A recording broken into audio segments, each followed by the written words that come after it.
Glory and praise and thanksgiving belong to Jesus Christ, our loving Lord, for gathering us in this illustrious Washington, D.C., the capital of our nation, for our 39th Clergy Laity Congress. What a joy and excitement to meet in the place producing the most important political and governmental decisions that seriously affect not only America, but the entire world. And what a joy and excitement to know that in this great global center, through our Clergy Laity Congress, we will be able, by the grace of God, to offer our witness for our Orthodox faith, a faith so urgently needed in our fallen and disoriented world. A faith that gives life to the world because it connects the people to the Son of God, Jesus Christ, who, as St. John the Evangelist said in his first letter, he who has the Son of God has life. He who has not the Son has not life. So here we are with an opening that has gathered this big crowd, having begun with a prayer and having heard very solid, precise, and from the heart coming messages from the people who spoke already. I express my specific, on behalf of the Holy Synod, our specific appreciation for Archbishop Gregorios, who came from England to spend 1 full week with us. We already put him during this 1.5 days into such a heavy program, notwithstanding the jet lag. And that's the case. We thank the Undersecretary of State from Greece, Mr. Theodoros Kasimis, who came specifically to just use 3 minutes to address a Congress, a big trip from Greece and back for 3 minutes. That's something.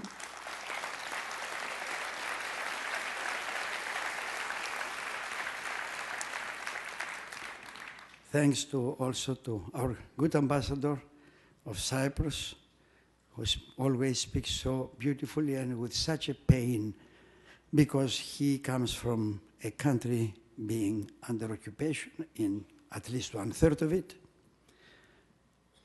I cannot forget, now I'm reversing what Mr. Tenet said, I cannot forget the day after September 11, we were at the center of CIA operations in Washington.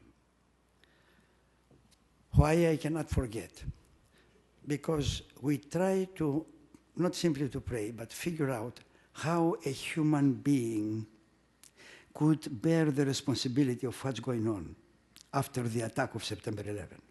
I mean, the responsibility of this person for human lives, for developments, it's something that human endurance couldn't take. I mean, it's something amazing. I cannot forget that. So, thank you again, George, for this wonderful thing. Thank you to the other people who spoke, our Vice Chairman of the Archdiocesan Council, Mr. Michael Jaharis, working so hard and being so busy with many things, and yet having sleepless nights with the affairs of the Archdiocese, and to Mr. Manatos and to other people, the people from Washington, D.C. and from the metropolis of New Jersey, that is the surrounding, the Washington area, with the volunteers and the other people. Thank you so much. Before dealing with the theme of the Congress, I would like to review very briefly with you some of the developments that have occurred between our last 38th Clergy Laity Congress and the present one. The first such development is the increase of the number of our clergy in our archdiocese. During the past 2 years, 49 new clergy were ordained. To this number,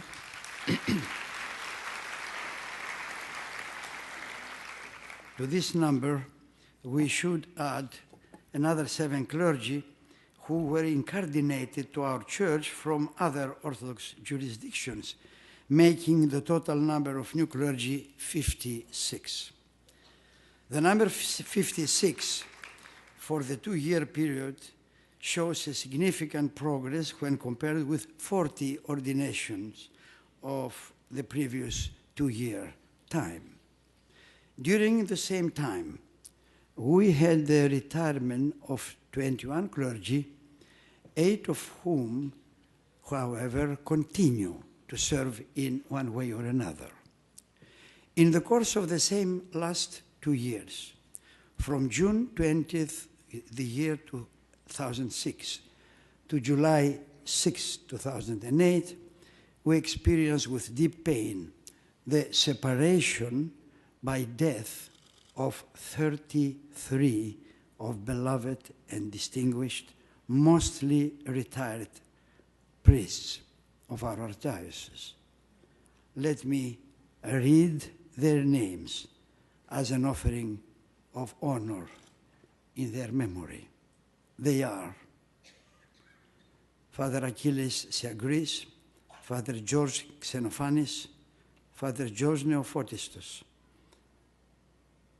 Father James Chakalos, Father Evstathios Milonas, Father Nicholas Sitaras, Father Peter Kyriakos, Father George Thanos, Father Michael Harmand, Father Demetrios Kavadas, Father Vasilios Kapsalis, Father Emmanuel Papa George, Father James Michalakis, Father Lucas Kodzakis, Father John Paul, Father Dean Timothy Andrews, Father Nicholas Katsoulis, Father Peter Koskores, Father Chrysostom Maniudakis, Father Emmanuel Grazias, Father Anthony Sirigos, Father William Kehayes, Father George Bartz, Father George Nikosisin, Father George Kalpaxis, Deacon John Kondogiannis, Father George Mamangakis, Father Michael Mikalopoulos, Father Panagiotis Kastaris,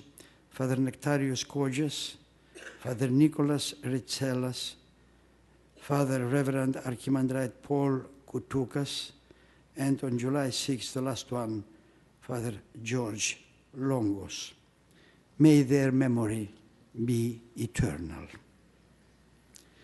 At the same time, we had the special joy of adding a new bishop to our church in the person of Father Demetrios Kantzavelos, the Chancellor of the Metropolis of Chicago, who on December 9th in the year 2006 was ordained bishop and given the title Bishop of Mokisos.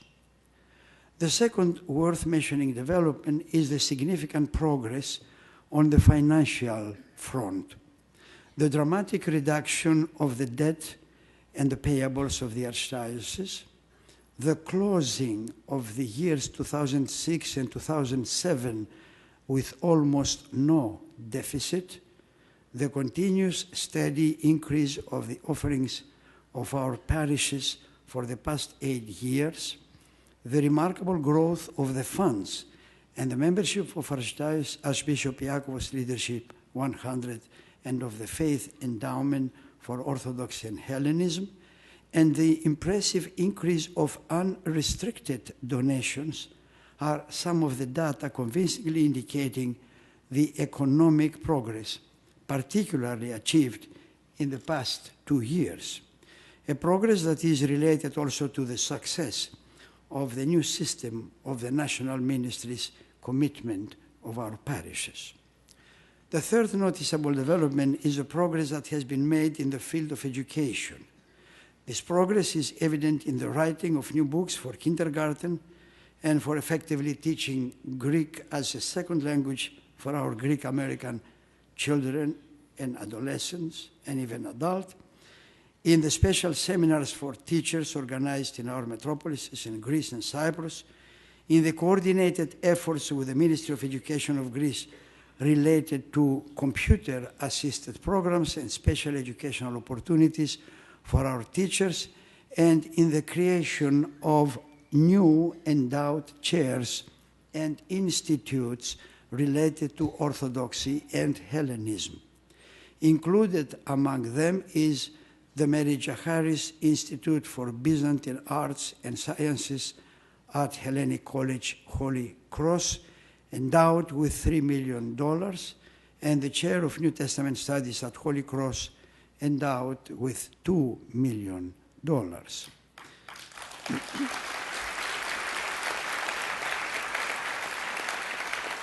We have, in addition, the Faith Endowment Financial Awards in the valedictorians and salutatorians of our day schools and of our communities, as well as to the finalists of St. John Chrysostom Oratorical Festival, and also the very significant assistance by Leadership 100 in a number of educational projects. The fourth development worth citing is the increase of our activities related to the Ecumenical Patriarchate of Constantinople, an increase due mostly to the commendable work of our Archdiocesan Archons of St. Andrew Order of the Ecumenical Patriarchate. These include our professional assistance in the legal issues of the Patriarchate, even to the point of substantial participation in the European Court in Strasbourg last November. It is important to know that a week ago, as Mr. Manatos mentioned, the European Court vindicated our Patriarchate.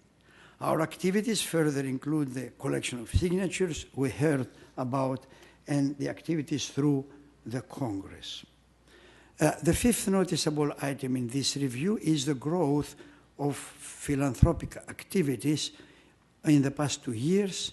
Such growth is related to the commendable work of Our Lady's Philoptochos Society, especially under the leadership of the president here, Mrs. Skiadas. It is also related to extraordinary philanthropic activities like our assistance to the areas of Greece plagued last summer by devastating fires. The amount collected reached $4 million, and the provided assistance followed a careful and systematic procedure responding to real needs detected by autopsy by our people. Allow me to also mention at this juncture 3 significant events outside of the United States to which our church has had a great honor of participation. The first was the occasion of the historic visit of Pope Benedict XVI to our Ecumenical Patriarchate on November 2006, where as Archdiocese we were invited and where we offered a decisive organizational assistance in executing a highest level and very demanding protocol. The second was our presence at the equally historic visit by our Ecumenical Patriarch Bartholomew to Rome 2 weeks ago on the occasion of the Apostle Peter's Thronic Feast of the Roman Church. We were there, a group of members of the Faith Endowment, escorting our Patriarch and receiving with him an exceedingly honorific and cordial treatment by the Pope and his staff. Then the third significant event was our visit last May to the Patriarchate of Moscow. Invited by the Patriarch of Moscow, Alexei, we were there, a group of 12 clergy. 2 of our metropolitans were there, Metropolitan Methodius of Boston, Metropolitan Alexios of Atlanta, as well as Bishop Sava of Troas, and clergy, and a total of 12 people.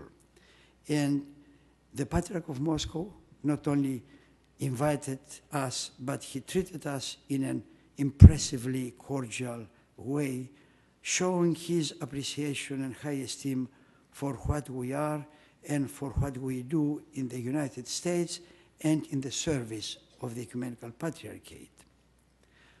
I would like also to make a reference to a very touching event of last year, namely to our strong support for the Archbishop of Athens and all Greece, Christodoulos of blessed memory. in the course of his heroic fight against cancer, especially during the time from August to October 2007 of his staying in Miami, Florida, while he was waiting for the proper liver transplant. Our members of the church there offered to the Archbishop and his escorts an astonishing assistance in kindness and effectiveness on a continuous 24-hour basis. I feel compelled to mention one more item of the last 2 years because it relates to our children and shows what wonderful voices can be in calling people to God's home, even outside of the United States.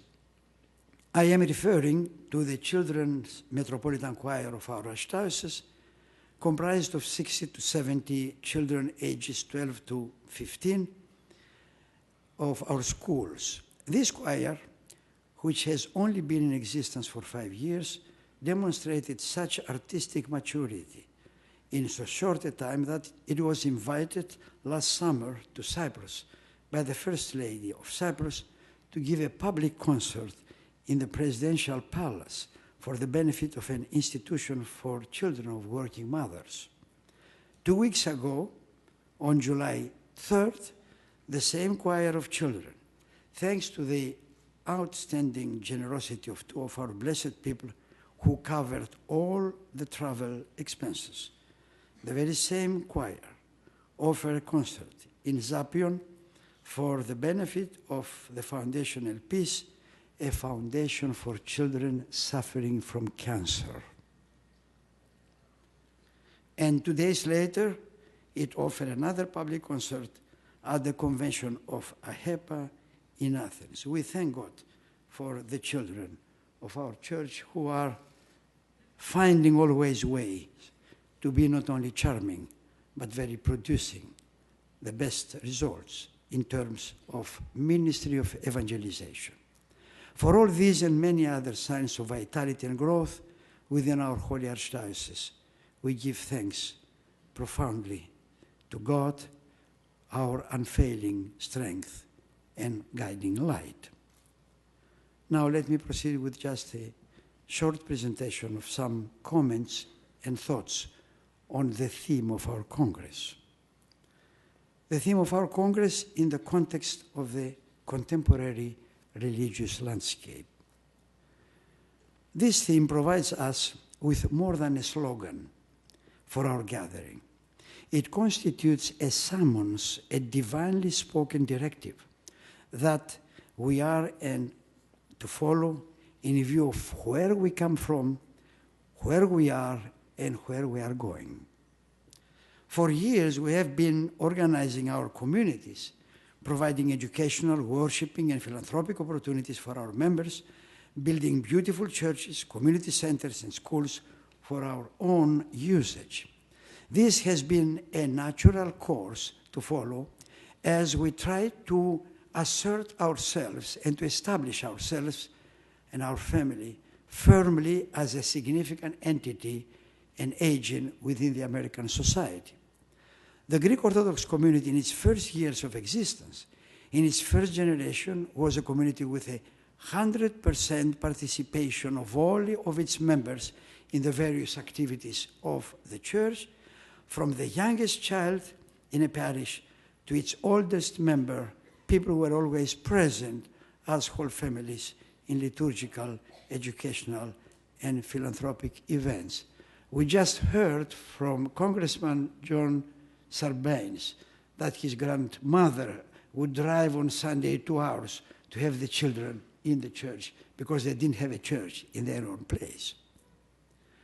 Now, with the passing of the years and the appearance of second generation, third generation, fourth, and now even fifth generation, things gradually started changing. A new reality began to emerge, having the following characteristics. First, in spite of the continuous, but in recent years more limited, phenomenon of immigration, our church is by no means any longer a church of immigrants or an ecclesiastical entity of the diaspora, but a church which is naturally, firmly, and proudly rooted in the American soil. This means that the church in our days is no longer preoccupied with the issue of the socioeconomic survival of its immigrant members in a new country. Clearly, new conditions have been created, and let me return to a statistic and be more perhaps precise. A recent statistic shows that today approximately 45% of the members of our community have at least one college degree. I repeat, 45%, half of the population. And another 45% has an annual income above $100,000. Having reached and way above strong and big communities in the United States, including the Roman Catholic and Protestant, having reached a level beyond that of socioeconomic survival and even success, enjoying a freedom from pressing socioeconomic concerns, the church now is in a position to completely and intensely focus in promoting the Orthodox faith and in cultivating the universal human values of Hellenism operative today in all civilized societies and countries. 2, there exists no longer a full homogeneity in our communities the way it existed in the first immigrant communities. Today there is a certain difference between first-generation immigrants and fifth-generation Greek Americans. Also, the constantly increasing number of interfaith marriages has caused a change in the composition of membership in the church. Thirdly, in the present new reality of the church, there is a serious problem with the youth. A certain number of high school adolescents, college and university students, and young adults, which means the people from 16 to 35 years of age, are somehow disconnecting themselves from the church and her life. This is a phenomenon occurring in all major religious communities in the United States. It's a phenomenon, as has been recently pointed out, even in communities that present an increase in their membership. There is a problem with the youth, even in these communities all over the country and throughout the various Christian denominations. However, the general character of the phenomenon doesn't eliminate the pain that we feel for not having our full participation of our full young adult population in the church. Fourthly, there is a new reality in the religious landscape of contemporary America. This is the existence of approximately 60 million people characterized as unchurched. These people are not atheists at all. They are individuals who, for various reasons, are not connected to any church. Many were connected in the past, but left their religious community. Others were never related to any community. Now, the above observations help us understand the importance of the theme of the present Congress: gather my people to my home. We are no longer a church community looking for survival. We cannot be a self-centered, self-enclosed Greek Orthodox ecclesiastical body limited to itself and directing its energy exclusively within itself. We cannot be a ghetto church. God calls us to gather his people. In order to gather God's people, we have to go out, to look for them, to search places, to find them, to lead them to God's home. The theme of the Congress calls us in no uncertain terms to reach out, to move out. how can we respond to such a sacred call? Our response starts with a question.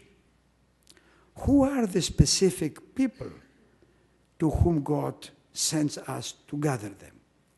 When we say and we hear, gather my people, who are these my people? First, they are our Orthodox brothers and sisters, members of our families, who were baptized and perhaps married in the church, but are no longer strongly connected with her. We see them on Palm Sunday, on Good Friday, and in the night of the resurrection. There are thousands, even tens of thousands of them. Where are these people, these thousands, if tens of thousands of them, during the rest of the year? Obviously, they are not connected, or their connection is simply loose. We have to go out and invite and gather them. Looking for them should be a priority in each parish. 2, there is a second category of people of God whom we must invite and gather to his home. They are the members of the interfaith marriages who, after their marriage, have not been in touch with the church. Now, reaching out to them, finding them, requires greater effort. Such a task is not easy due to many factors, one of them being the tremendous mobility of the population. The parishes, however, are a good basis of information, having at their disposal data that make more easy or less difficult the work of finding them. The third category of people whom God asks us to gather to his home are, as you can guess, the young people, our adolescent and young adults. One might argue that this should not have happened, that we could have prevented such a sad disconnection. But it happened. It happened all over the United States, as I said, and we have to bring them back by all means. And the fourth category are the unchurched, the spiritually homeless. As we pointed out earlier, according to statistics, there are approximately 60 million unchurched. This is a category which is not located in a specific area or in a precise social group. They are dispersed everywhere, in the colleges, in the universities, in all places, in the supermarkets, in the neighborhoods, in the airplanes, in the cars, in Washington, New York, Chicago, San Francisco, Boston, Pittsburgh, Atlanta, New Jersey, Denver, Detroit, everywhere. Reaching them is a very sensitive task because our Orthodox Church always avoided engaging in a proselytizing religious propaganda. We are not for proselytizing, but for sharing what God gave us. Gathering the unchurched by sharing truth and love with them and gathering them in God's home is a demanding task which has nothing to do with propaganda.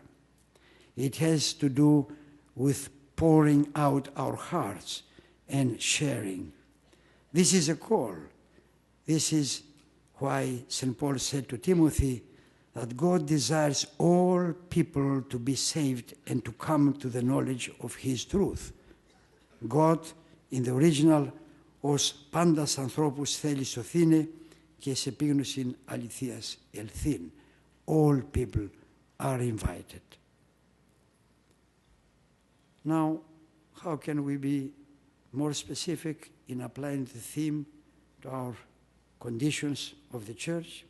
First, any effort for a serious application of our theme must begin with changing of mentality and attitude. We must change from an exclusive and all-absorbing focusing to our own parish or metropolis or archdiocese to an awareness of the existence of people outside of the realm of these parishes, metropolises, and archdioceses in general. people who have the right to know what we know as the truth of God, to taste the joy of participating in our ecclesial community, and to experience the blessings we experience to be with God as we are by being Greek Orthodox Christians. The area of our focused action should gradually be enlarged by including those who are outside, by being concerned with those who are waiting for the brother or the sister who will bring them home. Offering the shelter of God to the homeless souls should be part of the care and action of our parishes, should be indispensable part of our mentality, attitude, and vision, and also should definitely be a central item of the basic education cultivated by the Church. 2, each parish must appoint a committee which will have the duty of creating a list of the Greek Orthodox people who are residents of its parochial territory and are not connected with the Church. As soon as the names start being collected, the committee, under the guidance of the priest and ultimately of our metropolitans, will organize the ways of contact by using personal visits, phone calls, email, church events, and distribution of the appropriate printed or electronic material. The annual festivals of the churches could be an excellent opportunity to bring back plenty of these people. 3, another permanent committee should be instituted at each parish, dealing exclusively with the non-connected interfaith marriage families. The committee, using the pertinent data existing in the parish, will find those families that are related to the area of the parish there and bring them to God's home.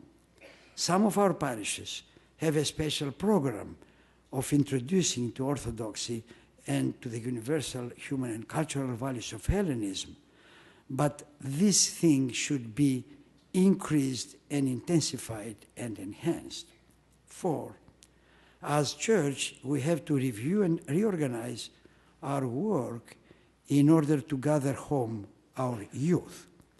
Gathering the youth presupposes offering them a real role in the life of the community and further opportunities for meaningful activities. For young people at a certain age, athletic and artistic activities have been proven to be successful means of connecting them to community. Athletic tournaments, folk dance festivals, local metropolitan Olympics have been truly successful youth activities. In the recent years, we have seen the beginning of a successful reaching out to gather to God's home of our university students by means of the OCF, the Orthodox Christian Fellowship.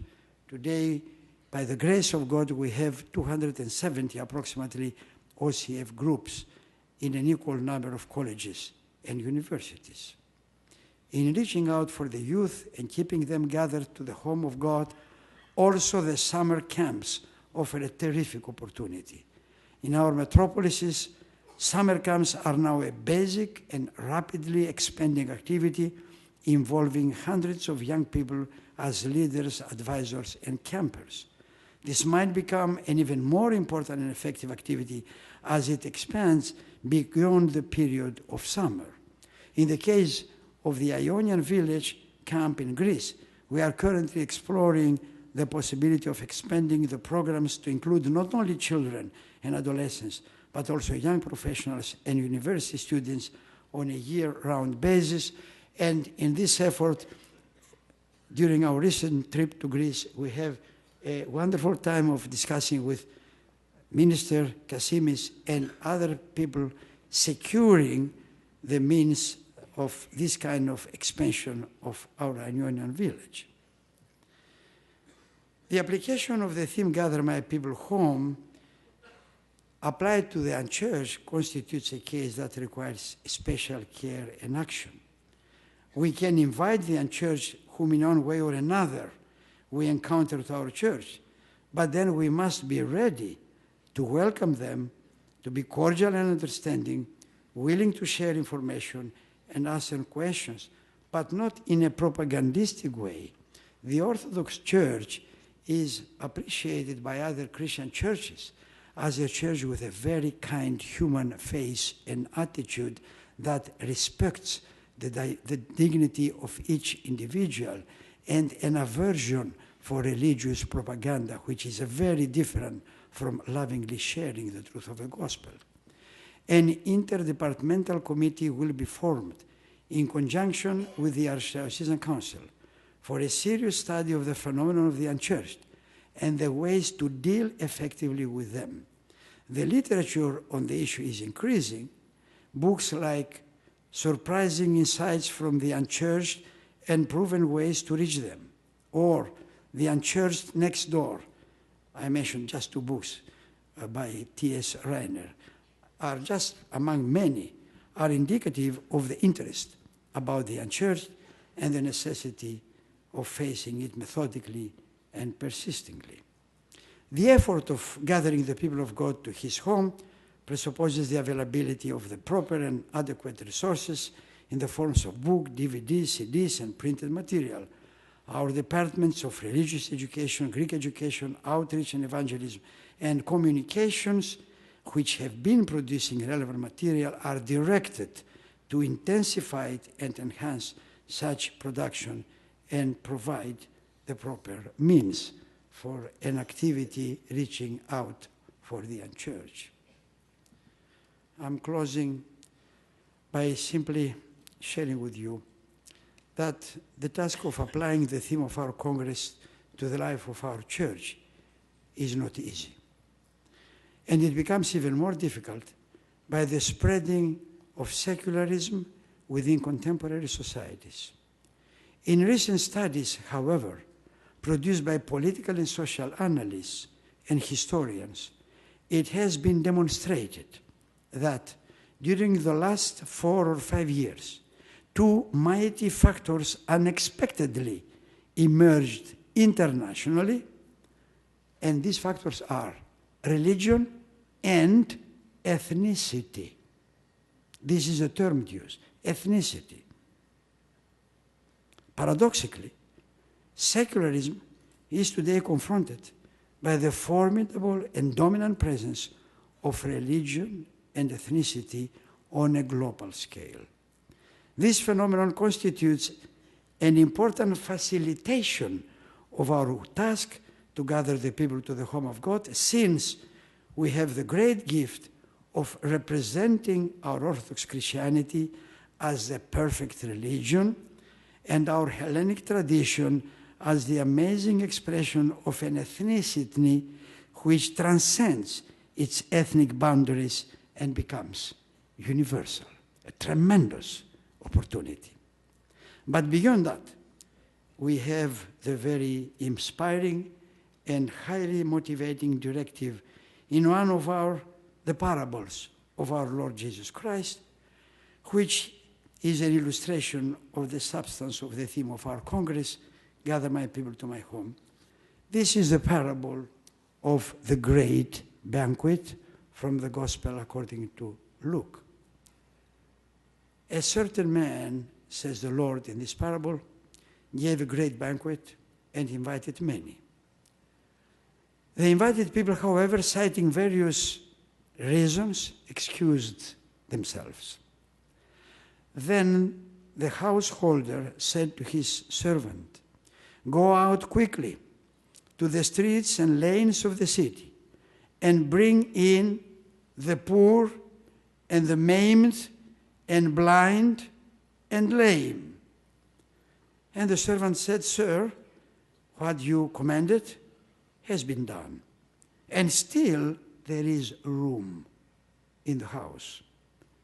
And the master said to the servant, "Go out to the highways and hedges and compel people to come in, that my house may be filled."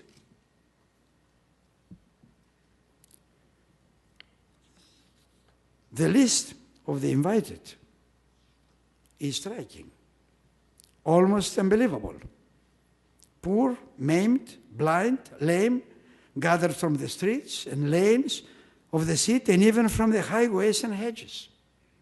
And they are not simply brought in, but even the word used in the original Greek text of the parable, anangason iselthin, compel them, press them to come in. No discrimination, no differentiation, no exclusion, but the unknown, the despised, the strangers, all invited. A human field wide open, with the purpose of filling the house of God.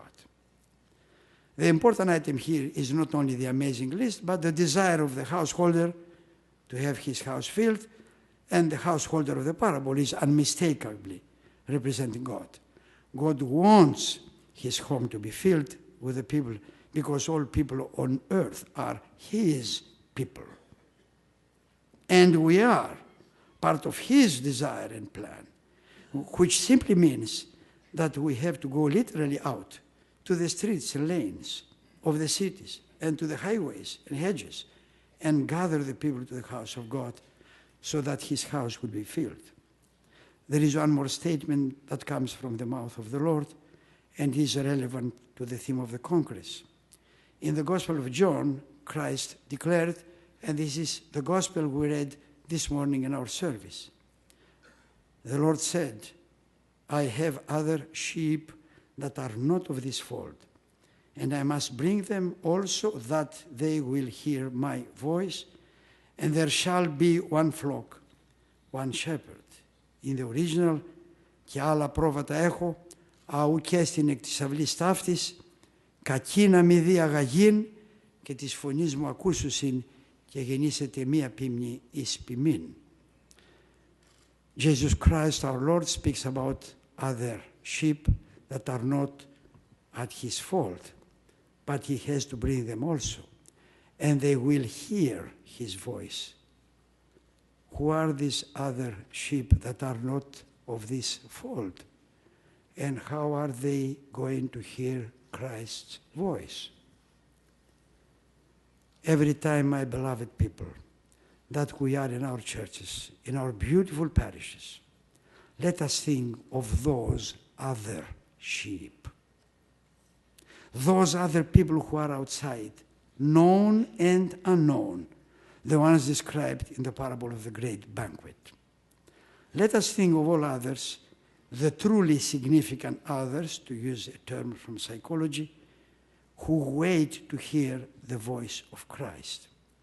The voice of Christ invites them to gather in his home to become his flock. But how can they hear the voice of Christ? We are the voice of Christ. That's the reality. And let such voice be heard outside of our churches, calling the people of God to his home. Let us have this supreme and absolute honor to be the voice of Christ, the God who became human being.